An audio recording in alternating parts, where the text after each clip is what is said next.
Thank you very much, sir. Even great men have their poor relations. Very good. Very, very good. God bless you, sir. You're a gentleman. A very perfect gentle knight. Deathly sure, sir. Oh, thank you, sir. Oh, verily, my cup runneth over. May your sweetness never blush unseen. My gratitude knows no bounds, sir. Here I sit, your slave, poor, infirm, weak and despised. William Shakespeare. Oh, you're a gentleman, sir, and so was he. Blessed are the poor in spirit, sir.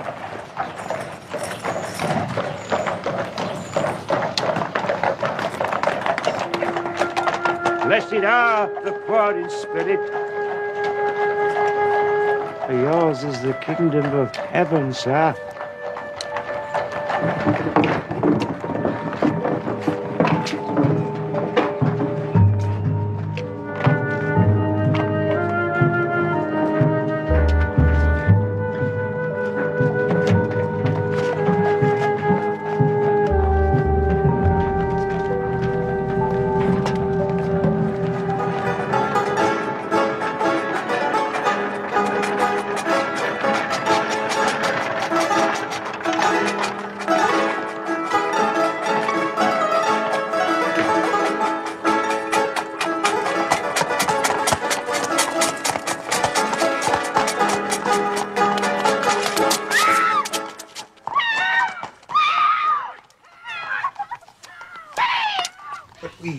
Arranged it 2 weeks ago. We were to have supper at my club. Yes. He did mention it to me this morning. It was just before the lady called. Lady? Which lady? Well, I don't know her name, but the lady called and Mr. Holmes went out. Oh. In that case, I should take advantage of an early night. Oh, I must answer the door. Of course. Might be a clue.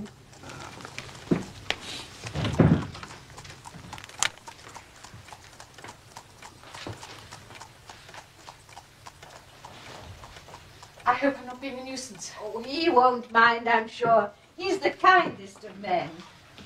Mrs. Whitney to see you, Doctor. Kate, this is a surprise. Not a pleasant one, I fear, John. Thank you, Mrs. Hudson.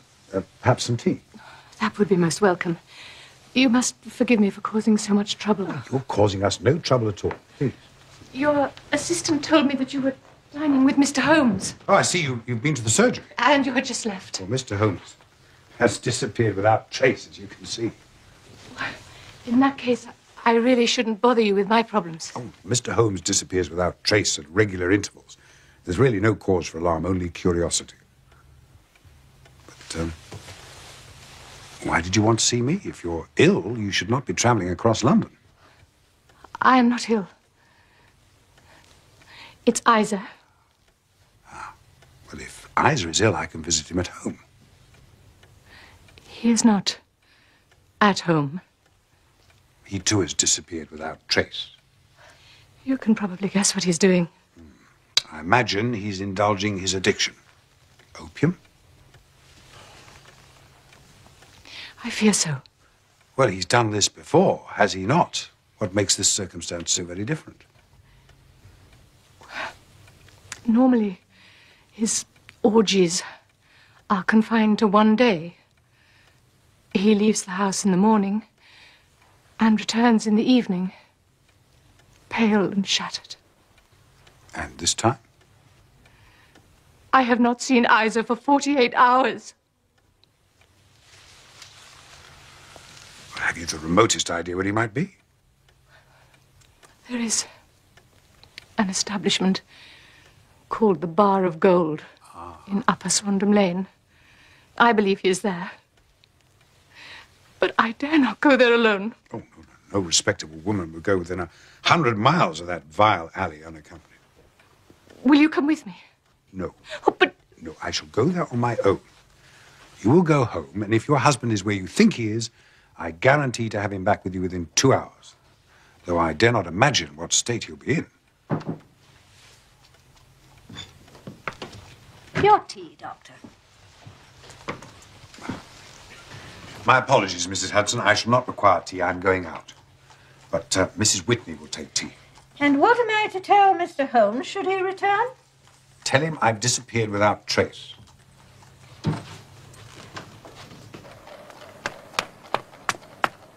Upper Swandam Lane, please, cabby.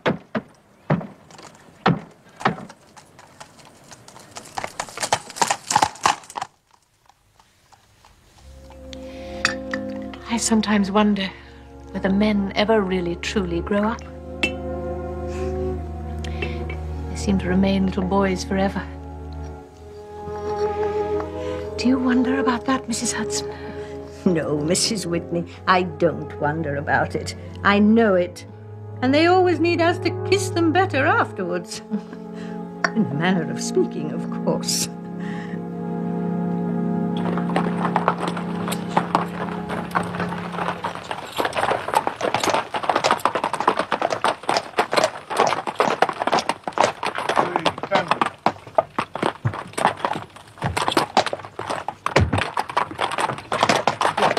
Stay close by. Right, sir.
Thank you. I've not come here to stay. There's a friend of mine here.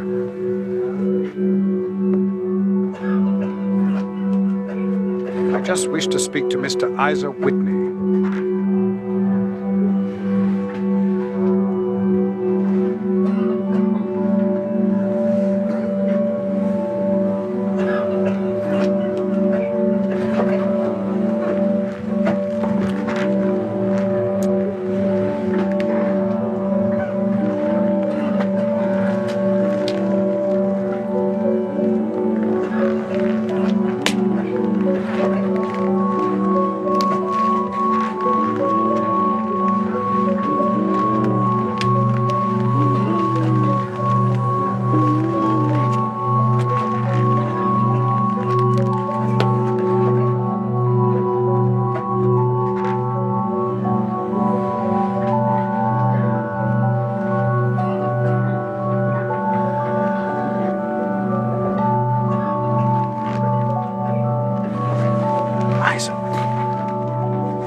What's it? What's the time? It's 11. What's the day? Friday the 19th. I thought it was Wednesday. It is Wednesday. You're trying to frighten me. Your wife has been waiting for you to return home for 2 days. 2 days? Surely not. A few hours, perhaps. 3 pipes. 4 pipes. I forget.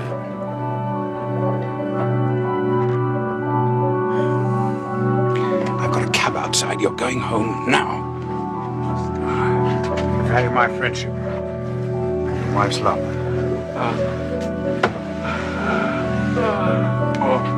Okay. Come on. I have to pay. The manager. Monday. You have to pay for your own destruction. I'll see to it. Just get out of this dreadful place.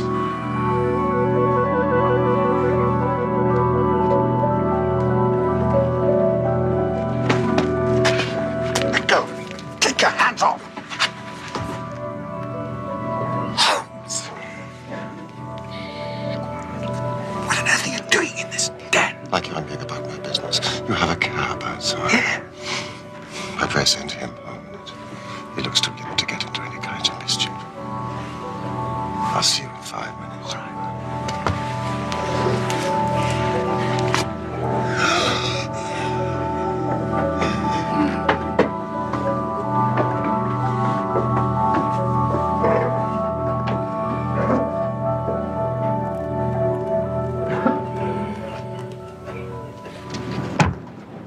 Give this to the lady of the house.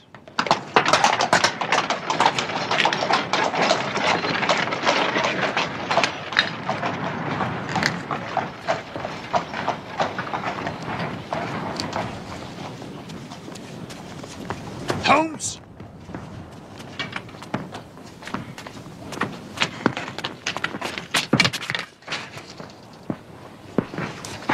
Hi, sir. I'm certainly surprised to see you in that place. I suppose you think I've added opium to smoking to all my other little weaknesses. I merely said I was surprised to see you there. As indeed I was to see you.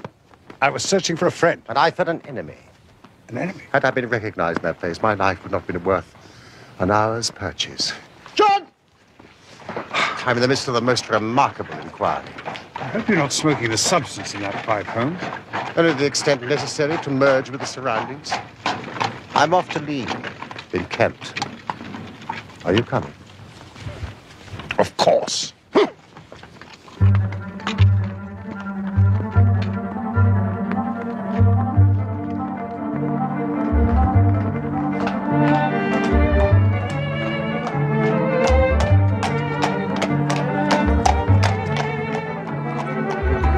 I think we should be safe now, Watson. Would you take the reins? Where exactly are we going? The Cedars, a lovely villa near Lee in Kent. May I ask why I'm going to Lee in Kent? In the middle of the night on a Friday in March? Because you are my trusty comrade and my loyal chronicler, I may need both. Here are the facts, as I understand them. Several years ago, there came to Lee in Kent a gentleman by name Nέβιλ Σαιντ Κλερ. He took a large villa, the Cedars, and about a year later married the daughter of a local brewer. They have 2 small children. He has interests in several companies and travels to the city every morning, returning by the 5:14 train from Cannon Street every night. He is a man of temperate habits, a good husband, an affectionate father, and is popular with all who know him. His debts, as far as we can ascertain, amount to £88 and 10 shillings, while he has £220 to his credit in the Capital and Counties Bank. Therefore, there is no reason to think that money troubles have been weighing him down. A veritable paragon. Watson, there's a hint of skepticism in your voice, which does you no credit. I expect Mrs. St. Clair came to you saying that her husband had disappeared. Exactly. Well, it seems to be a continuous thread in life's fabric. Watson, what is this? I shall ignore your air of resignation to the world's frailties and continue. Right. Oh, please do. On Monday, St. Clair left for the city as usual. Before he left, he promised that he would bring home a box of building bricks for his children. Building bricks? Mark that well, Watson.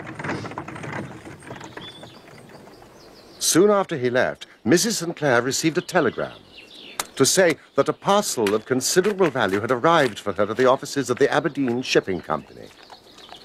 She decided to travel to the city, collect her parcel, have lunch, and do some shopping.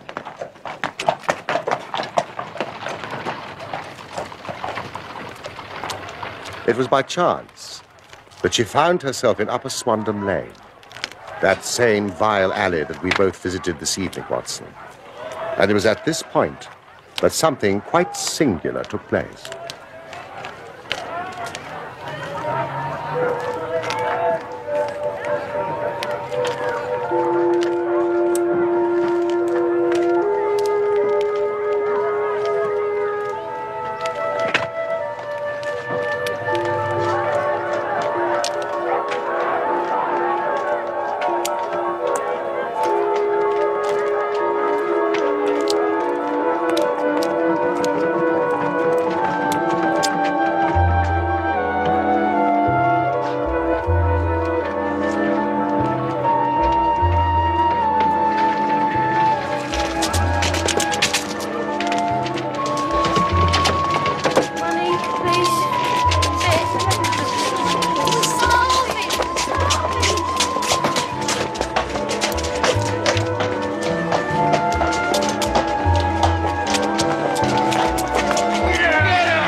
Where are you going? I'm going upstairs. There's nobody upstairs. I saw my husband waving from an upstairs window. There is nobody upstairs. I saw him. I know my own husband. What's he doing here? There is nobody upstairs. Oh! Neville! They threw her out. They did. Blackguards. The Malay and the Lascar, who owns the establishment. A man of the vilest antecedents and a murderer into the bargain. A murderer, yet he goes free. The rear of the building backs onto the river. There's even a convenient trapdoor for the disposal of bodies. Why don't the police arrest these two Neville? Watson, the police have arrested a cripple. There's so much more yet to tell you, but here we are at the scenes. Thank you.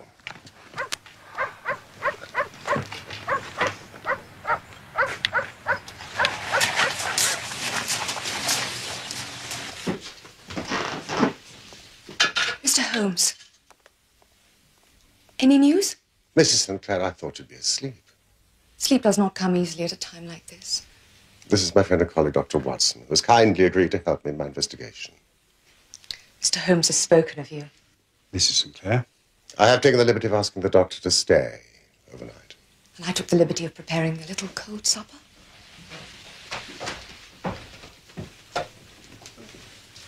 Dr. Watson, you take my place. Oh, no, really, Watson, Mrs. St. Clair is a very strong-willed woman. You refuse her at your peril.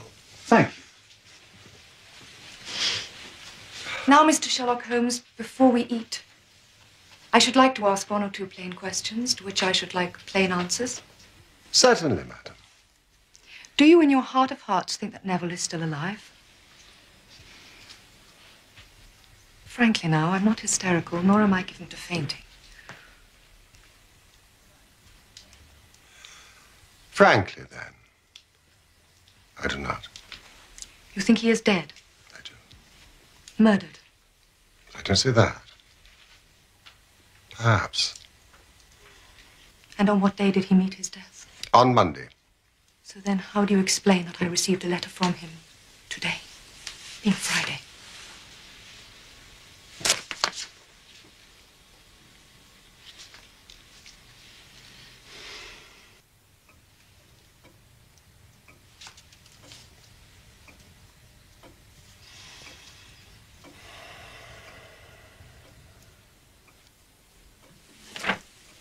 Now, Mrs. St. Clair, I wonder if you would do me a favor.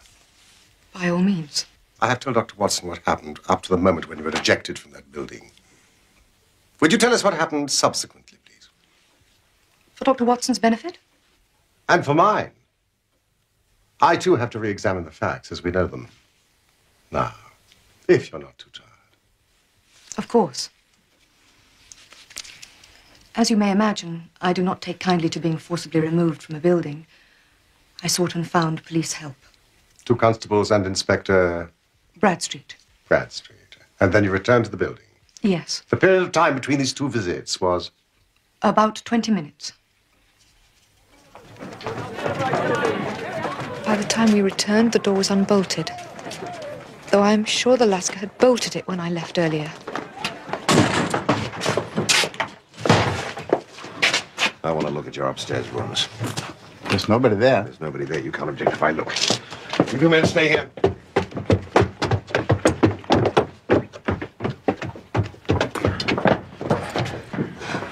He was in this room.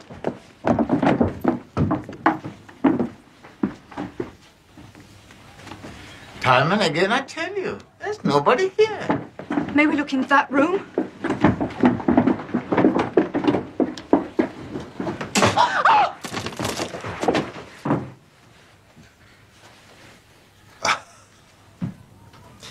You mustn't be worried by this gentleman, Mrs. Sinclair.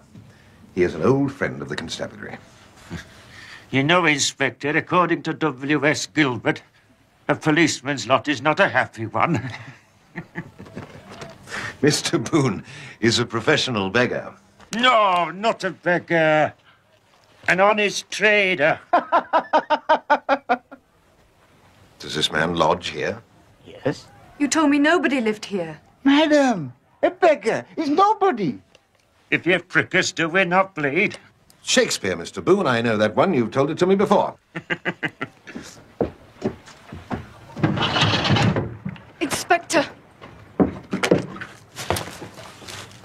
The River Thames, Mrs. Sinclair. And a large window.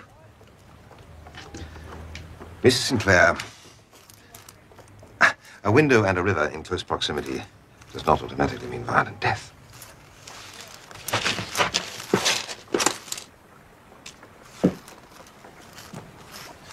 Been here in the past hour? Yes. Anyone else been here? Alas, no. I've been as lonely as a cloud. Tennyson. Oh, Wordsworth, Inspector.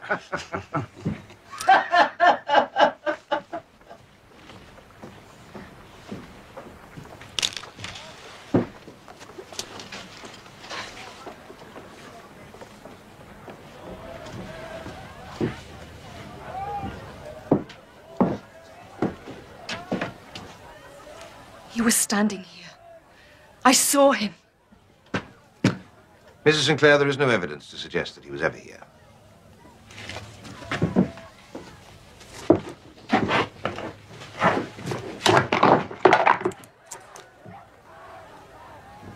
Building bricks, Inspector. So I see.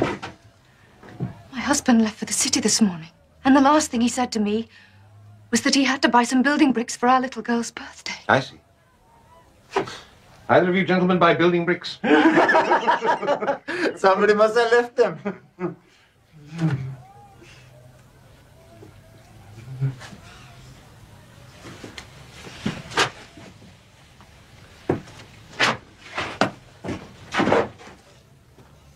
And these are my husband's clothes. Are you sure? Shall I describe them to you in detail as you examine them? My husband's tailor's name is Smart, if you care to examine the label.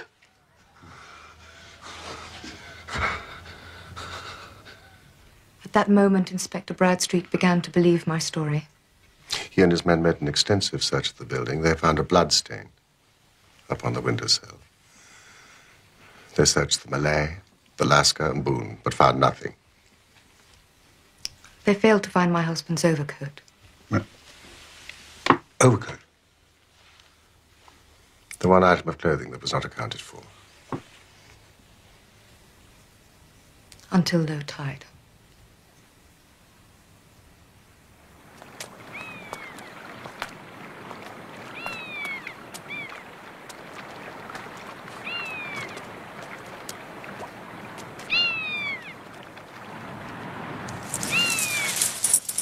It's heavy, sir. Weighted down with something.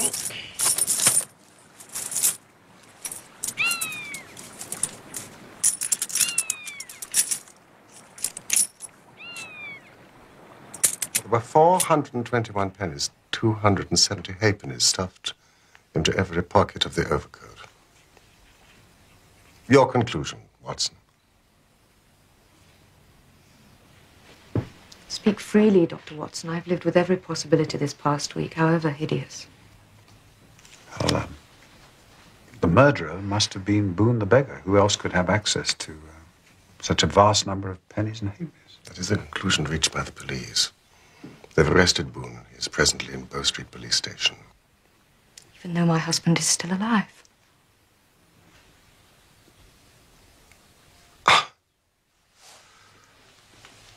Now, Mrs. Sinclair, let us re-examine the significance of this letter. May I read it to Dr. Watson? By all means. Dearest, do not be frightened. There is a huge error, which it may take some little time to rectify. Wait in patience, Neville. Written in pencil on the flyleaf of a book, octavo size, no watermark. Posted in Gravesend by a man with a dirty thumb. This is not your husband's writing. No. But the note is. Without question. It's the hand he always used when he was in a hurry. Whoever gummed down the envelope had, unless I am very much in error, been chewing tobacco. It is a trifle, of course, Watson. But there's nothing so important as trifles.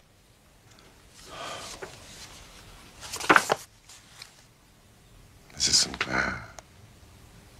There was an enclosure.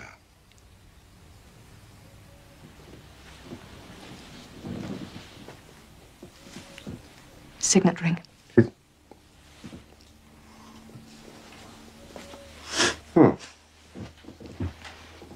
Mrs. Sinclair, has your husband ever spoken of the bar of gold in Upper Swandam Lane? Never. I suspect that Dr. Watson has a question to put to you.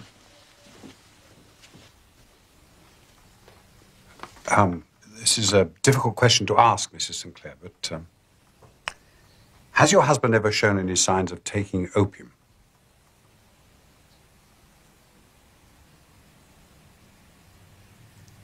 He always appeared perfectly normal. Though I confess I would not recognize the signs. What are they?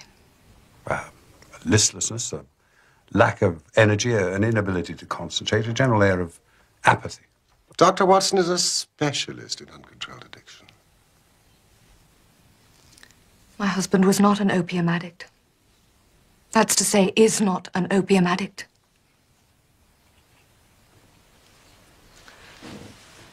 Mr. Holmes, I know you think my husband is dead. I fully realize that letter could have been written on Monday and only posted today. I know the circumstances as they have been described lead to the inescapable conclusion that he has been murdered. But equally, I know that he is alive. There is such a keen bond of sympathy between us. I should know if evil came upon him.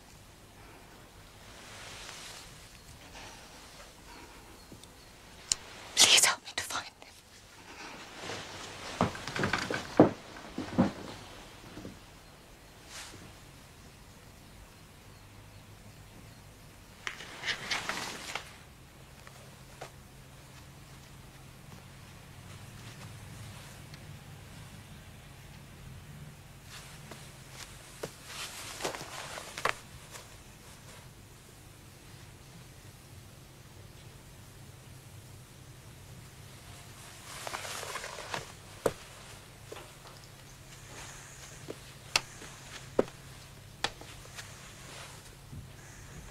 Watson, if Neville St. Clair is alive and well, why doesn't he come home and demonstrate the fact? Well, presumably because he's not alive and well. Yes, but this letter Could have been written at any time.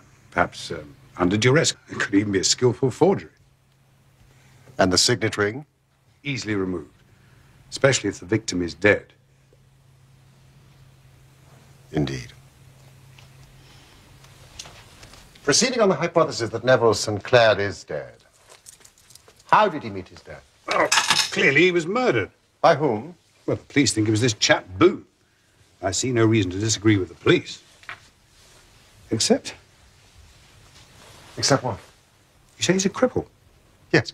How severe is his disability? It's only a slight limb. Well, my medical experience tells me that when there is a weakness in one limb, it's very often compensated for by exceptional strength in the others. You're not convinced? This man is a professional beggar. He's well known in the city. He's well liked in the city. I've seen him many times. He has a remarkable faculty for repartee with which he delights his many clients. Well, he sounds harmless. Why, therefore, did the police arrest him rather than the Lascar? That is the very question that I put to Inspector Bradstreet.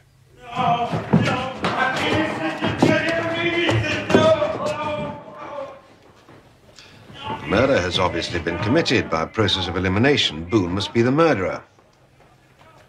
Are these Neville St. Clair's clothes? Why did you eliminate the Lascar as a suspect? Because Mrs. Sinclair saw her husband in an upstairs window, apparently in the middle of a struggle. She went to a downstairs door and was confronted by the Lascar. While they were conversing, or to be more precise, while the Lascar and his assistant were ejecting Mrs. Sinclair from the building, the fight was proceeding upstairs, leading, as we now know, to the death of Neville St. Clair. A 21st birthday present. A man of meticulous habits, no scratches. What was the motive in killing St. Clair? That remains to be established.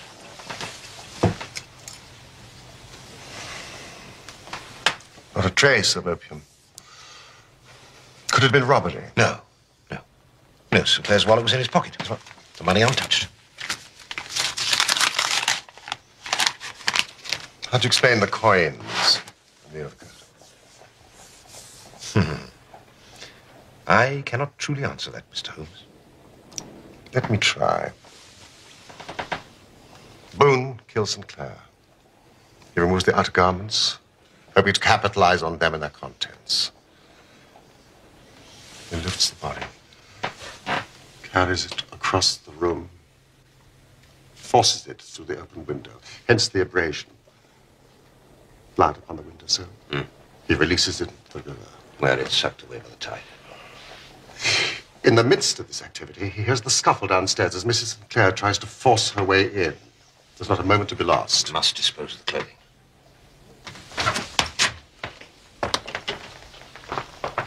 He starts with the overcoat. He realizes at once it will float and not sink. So what does he do? He rushes across the room to some secret hoard where he's accumulated the fruits of his beggary, stuffs all the coins that he can lay his hands on into the pockets of the overcoat, And drops it into the water. and would presumably have done the same with the other garments if you and your men had not arrived. Conceals the other garments behind the curtain in the hope they'll not be noticed, and they would not have been noticed had Mrs. St. Clair not been so persistent. Inspector, whatever plot has been hatched in that opium den, I cannot but imagine that the Lascar is not somehow involved. I was sorely tempted to arrest him on the day. I'll send a couple of men up there now. No, Inspector, with your permission, may I suggest an alternative strategy? By all means. Let me visit the opium den. Discreetly. Incognito. We shall learn what we may. But what did you learn? Nothing. Nothing.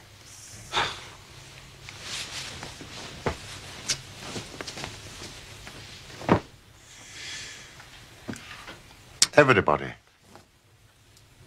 as far as I can ascertain, appears to be telling the truth. I cannot see an overall pattern. Can you see a pattern, Watson? Oh, I see no pattern.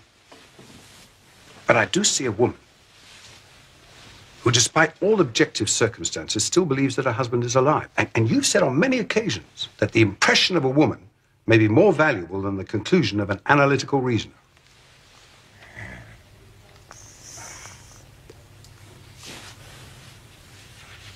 But if he is still alive,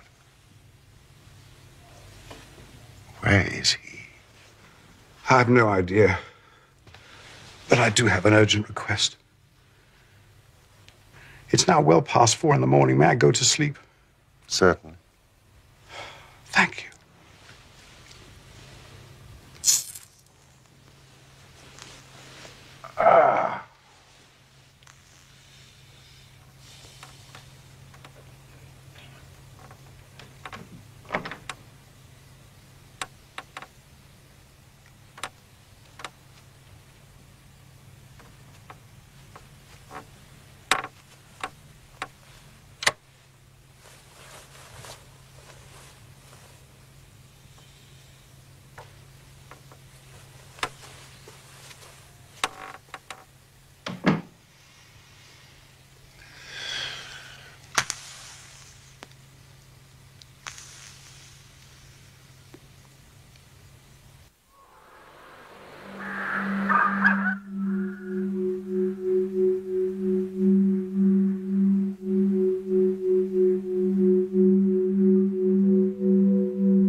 Watson.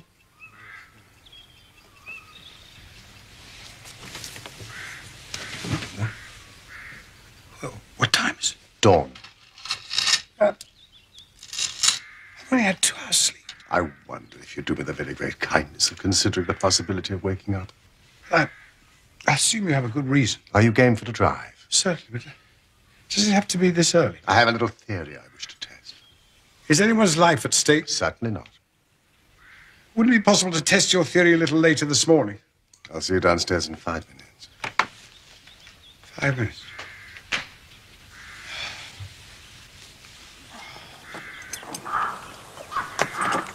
Come on, Nelson.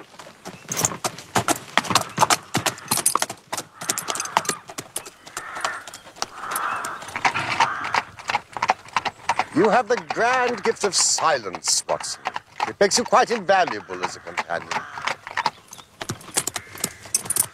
Watson, you're in the presence of one of the most absolute fools in Europe.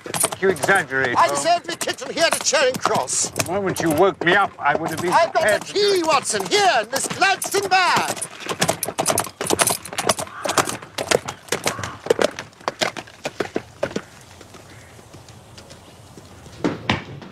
Good morning, gentlemen.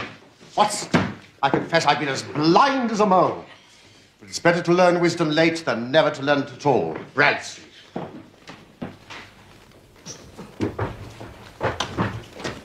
Bradstreet.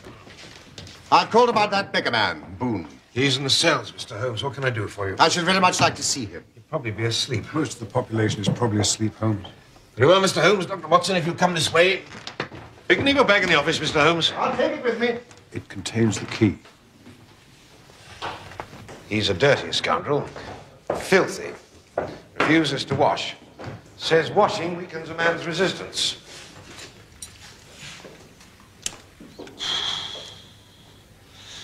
Asleep. He's a beauty, isn't he? Inspector, would you do me the great goodness of opening the door as quietly as possible?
Gentlemen, let me introduce you to Mr. Nέβιλ Σαιντ Κλερ of Lee in the county of Kent. Great heaven. It is true. And pray, what have I been charged with? Charged with making away with Mr. Nέβilь Σαιντ Κλερ. Making away with myself? I've been in the force for 27 years. This takes the cake. But since it is obvious that no crime has been committed, I am illegally detained. My strength is as the strength of 10. Because my heart is pure. Alfred Lord Tennyson.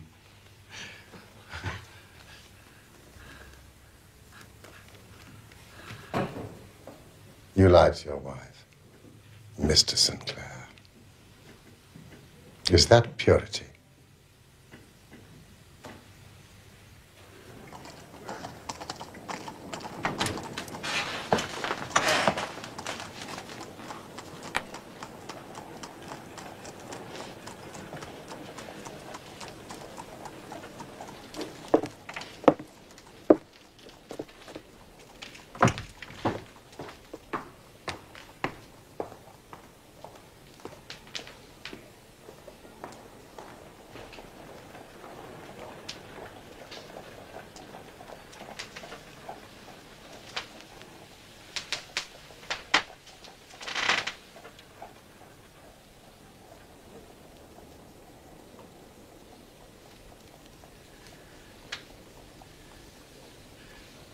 Let it be understood that I would have endured imprisonment, even execution, rather than reveal my miserable secret to my wife and children. All is now revealed, Mr. St. Clair. So be it.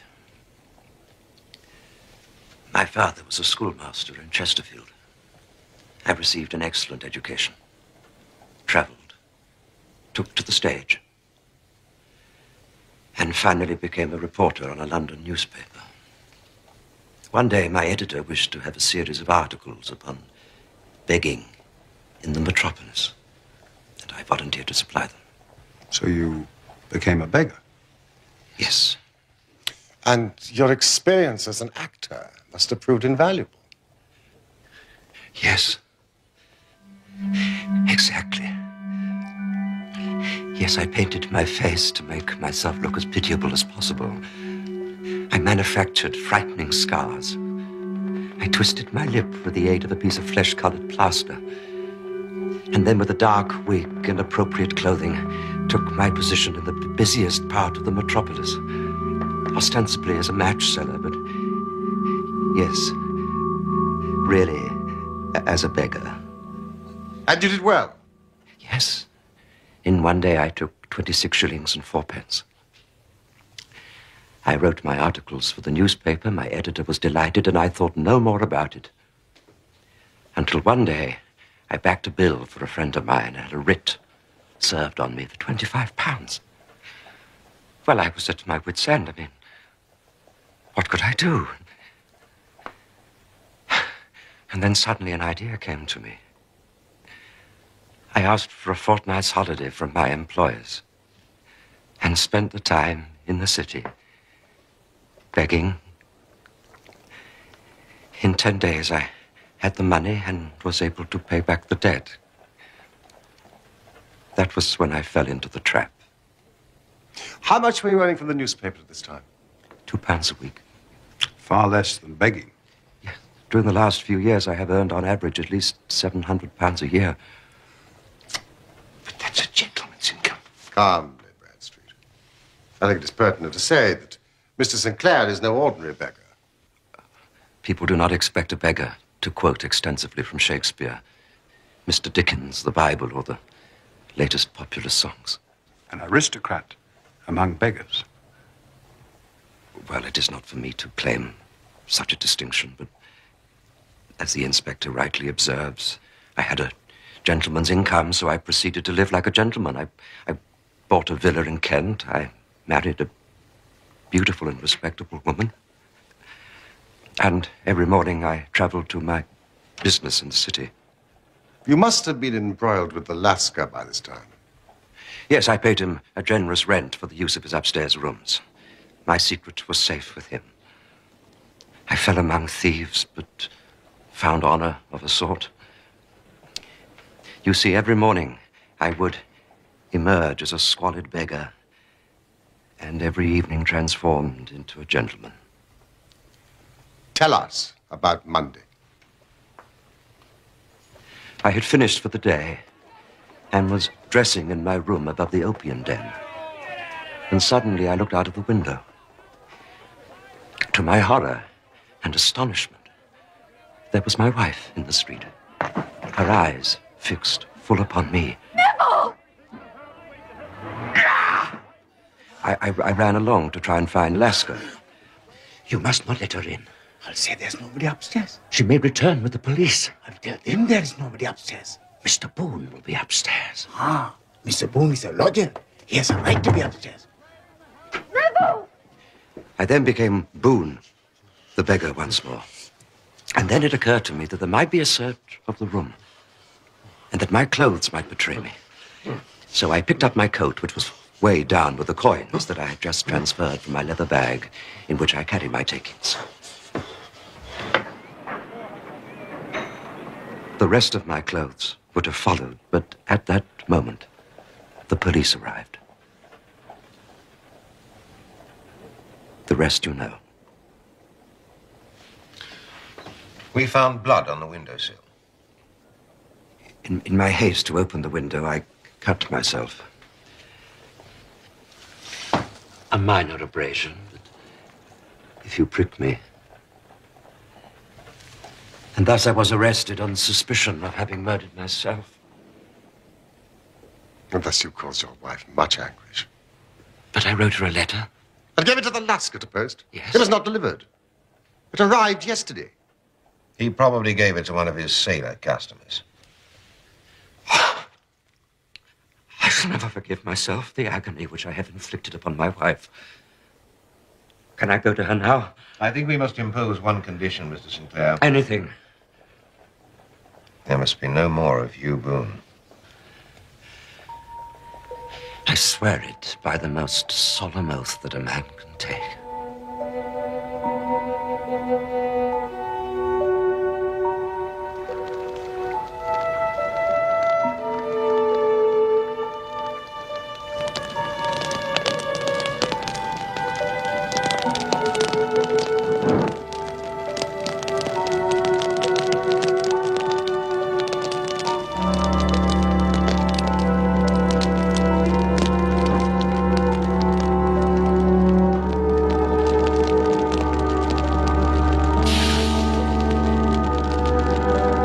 Farewell, sweet Boone.